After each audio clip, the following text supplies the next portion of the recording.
Bam, da ist der Karton. Bruce hier, BB2K Airsoft Channel. Heute packen wir zusammen die nagelneue KWA Beretta PMX Maschinenpistole aus. Ich bin sehr gespannt, ob das hier auch wirklich drin ist. Seid ihr es auch? Nach dem Intro geht's los.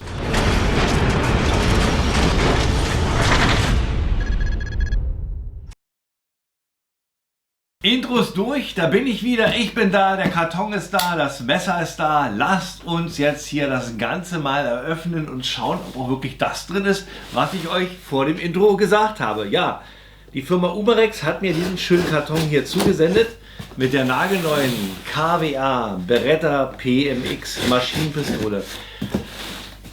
Ein sehr, sehr geniales und mal wieder exotisches Stück Airsoft, was sich da Umarex bzw. KWA ausgesucht hat als Replik. Denn die Beretta PMX ist der Nachfolger von der absolut kultigen, super genialen Beretta M12. Ich blende euch das Ding hier mal ein. Hat man eigentlich, glaube ich, in jedem italienischen Actionfilm in den 70ern und 80ern bewundert. Selbst auf den Straßen, wenn jemand mal in Italien im Urlaub ist, die italienische Polizei rennt mit diesen M12ern immer noch rum. Habe ich ja nicht viele schöne Sachen bekommen. Aber das ändert sich. 2017 wurde von Beretta die PMX vorgestellt. Und 2018 war es dann soweit. 5000 Stück haben sie schon mal geordert. Und jetzt wird nach und nach die Polizei in Italien dem guten Stück hier ausgerüstet, also nicht mit der mit der Airsoft, sondern mit der richtigen im Kaliber 9x19 mm. Ja, und wir schauen uns jetzt endlich das Teil hier mal an. Ich habe es auf der IWA ja schon betatschen können und fand es da schon mega genial. Das Teil gehört hier definitiv zu meinen persönlichen Highlights 2023. Ihr merkt, das Jahr geht langsam zu Ende und es kommen immer noch gute Stücke auf uns zu. Das ist wirklich dieses Jahr, ist Gas-Blowback-mäßig absolut fantastisch. So, jetzt höre ich aber auf zu quatschen. 399 € kostet das gute Stück. Müsste jetzt eigentlich überall zu kaufen sein. Bei euren Lieblingsshop eurer Wahl. Und jetzt Silenzio. Jetzt packe ich aus und jetzt genießen wir mal den Moment. Also wir haben hier den typischen KWA-Karton mit dem Beretta-Schriftzug. So.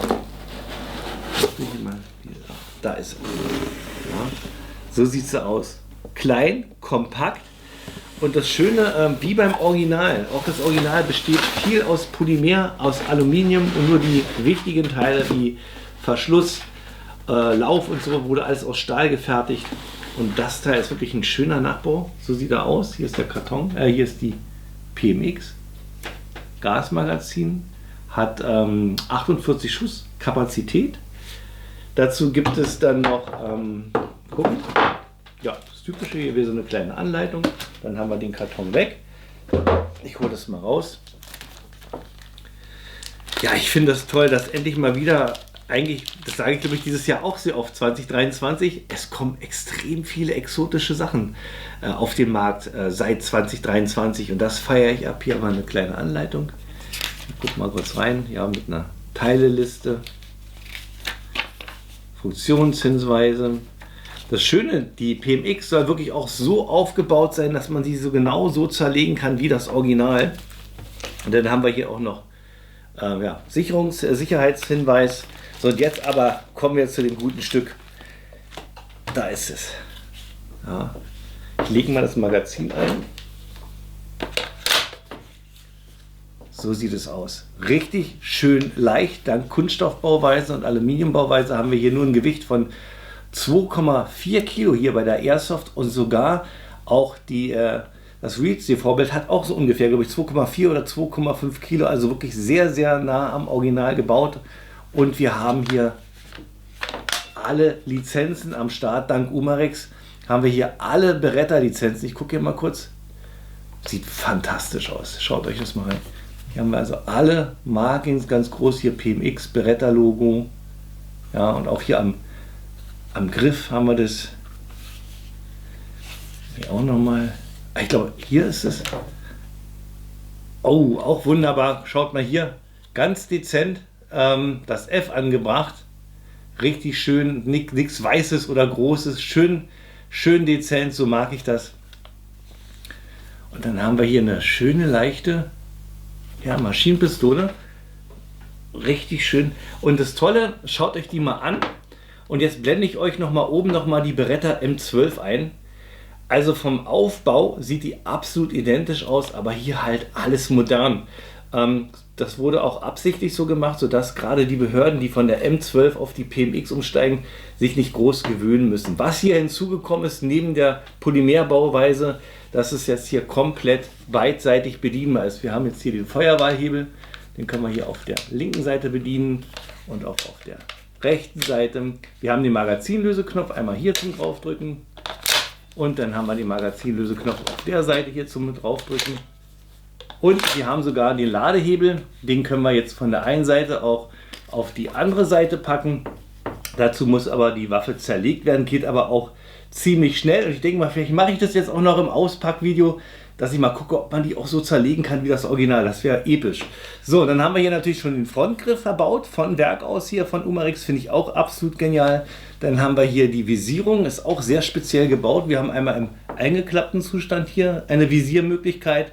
Und falls hier ein Rotpunkt drauf ist, können wir hier so eine Art Notvisierung aufklappen, wo wir dann durch das Rotpunkt auch nochmal zielen können. Oder wenn man mit Helm schießt, dass man hier auch die Möglichkeit hat, auch ohne Rotpunkt zu schießen.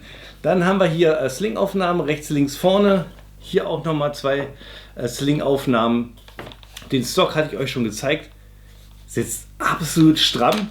Hier ist kein Spiel, wackelt kein Stück. Mit dem Knopf draufdrücken, dann kann man das Ganze einklappen, rastet dann hier ein. Sitzt auch. So ist es. Ja, richtig schön, hier wackelt nichts. Und zum Ausklappen einfach ausrasten. Wunderbar. Ich freue mich absolut. Wirklich eins meiner Highlights. Und ich würde sagen, ich rede jetzt nicht so viel. Wir lassen das Teil mal zappeln, oder? Lassen wir das mal zappeln. Die Magazine übrigens, das werde ich nachher auch noch mal testen. Vielleicht mache ich das jetzt auch noch im Auspackvideo, weil ich so neugierig bin. Die kommen einem auch so ein bisschen bekannt vor. Die sind wohl baugleich mit der KWA MP9. Das können wir nachher auch noch mal schnell testen. Aber erstmal lassen wir das Ding mal rattern. Das habe ich auf der IWA ja schon mitgekriegt, dass die keinen großen Rückstoß hat, aber halt einen schnellen Schusszyklus. Ja.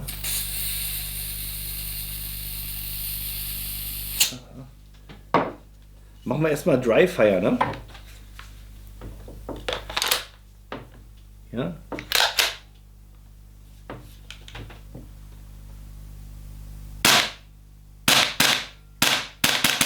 Ja, absolut kurz und knackig. Ja, man spürt gar nicht den Druckpunkt, weil man schon sofort drauf ist.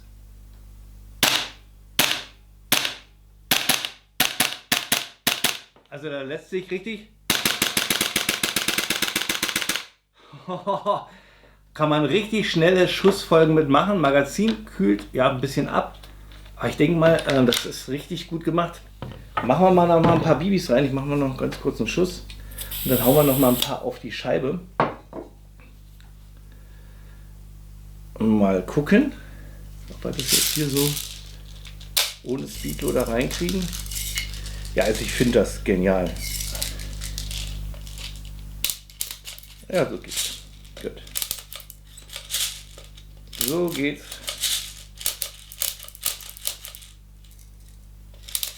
Ja, das reicht ja. Ah ja, haben wir sogar hier und rastet sogar ein. So, mal gucken. Probieren wir es mal aus. Hauen wir mal ein paar auf die Scheibe.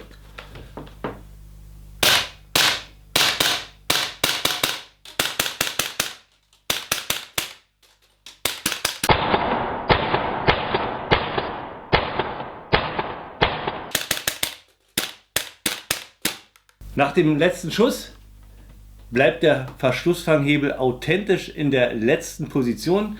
Verschlussfanghebel funktioniert natürlich auch. Einmal hier drauf drücken, springt das Ganze wieder nach vorne. Ich zeige es euch nochmal so, wie das funktioniert. Wenn ich jetzt hier drauf drücke, ja, bleibt der Verschluss hinten.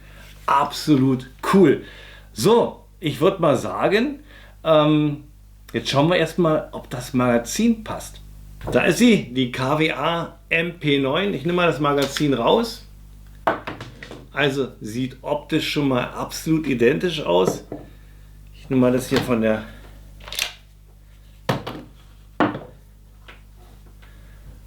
hier, das ist hier von der PMX, das ist von der MP9.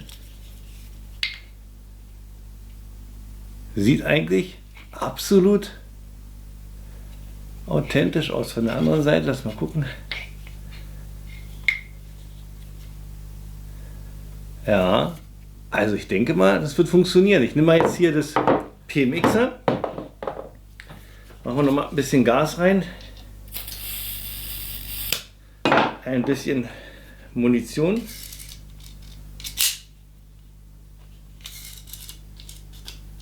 Na, jetzt nicht haken. Dann nicht. Jetzt. So. Das reicht ja. Ja. Rastet ordentlich ein. Lässt sich durchladen.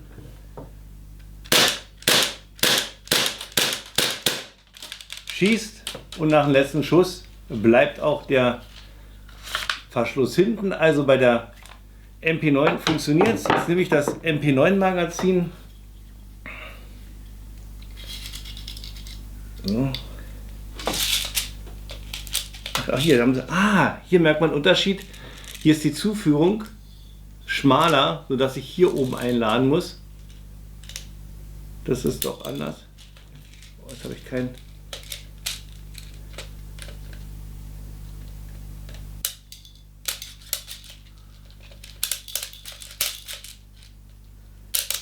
Also da unterscheiden die sich ein bisschen. Ja.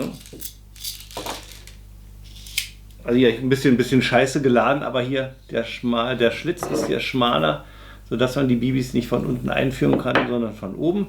So, jetzt mache ich auch noch mal einen Schuss Gas rein. So, und dann haben wir den Test auch durch. Mache ich gerne. Habe ich fürs Review ja gar nichts mehr, aber ist auch egal. Also rastet auch ordentlich ein. Durchladen lässt sich auch. Raus.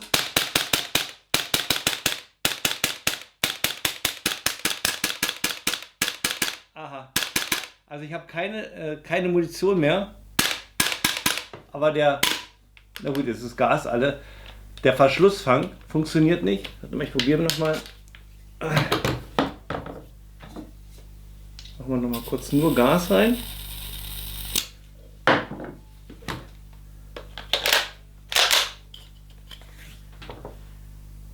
Ne. Also da gibt es doch einen kleinen Unterschied,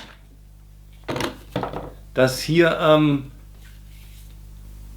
der Bolt Catch nicht greift. Also man kann jetzt schon mal in meinem Auspackvideo Fazit nehmen. Ihr könnt die nagelneuen PMX Magazine in die MP9 packen. Vielen Bolt Catch funktioniert. Ich denke mal, das ist ja auch eher mehr die interessante Sache, weil die Dinger sind ja hier von der MP9 eher seltener zu bekommen. Von daher erstmal schon eine Top-Nachricht.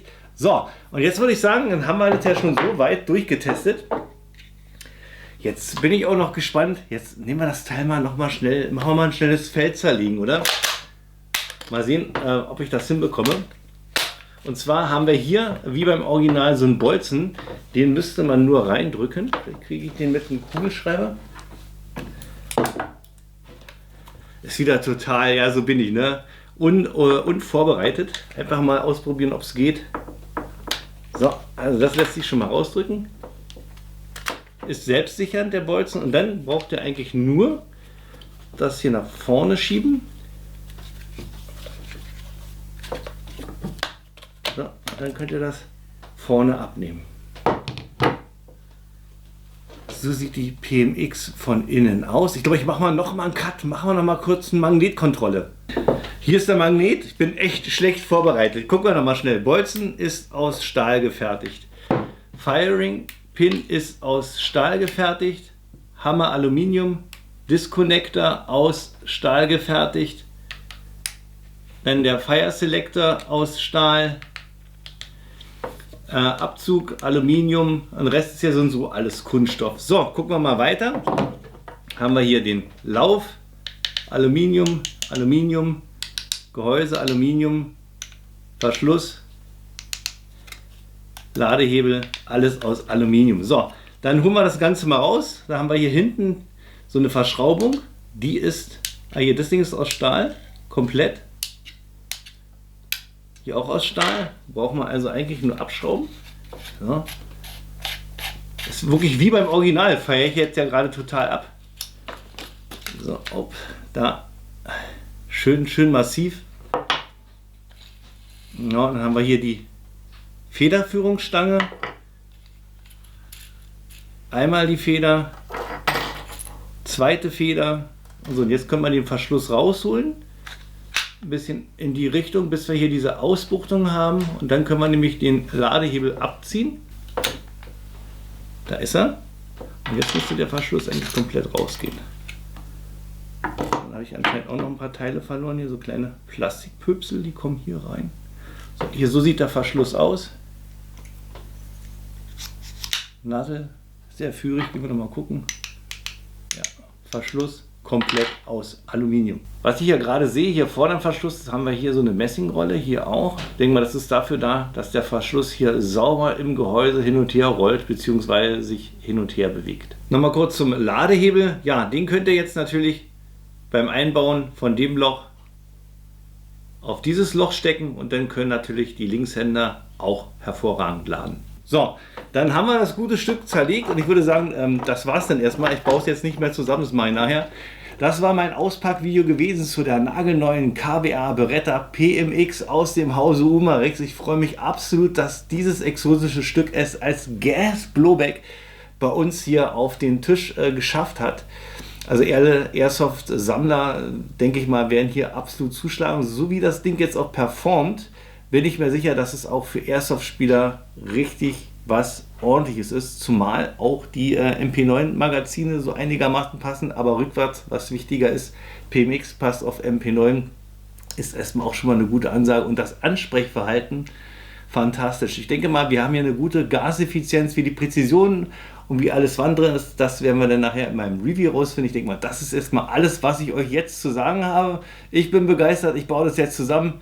Kommen wir zu meinem Endspruch. Wer meinen Kanal noch nicht abonniert hat, klickt mal da oben drauf. Unten gibt es ein weiteres Video von mir. Wir sehen uns beim nächsten Review, Unboxing, Videofilmchen wieder.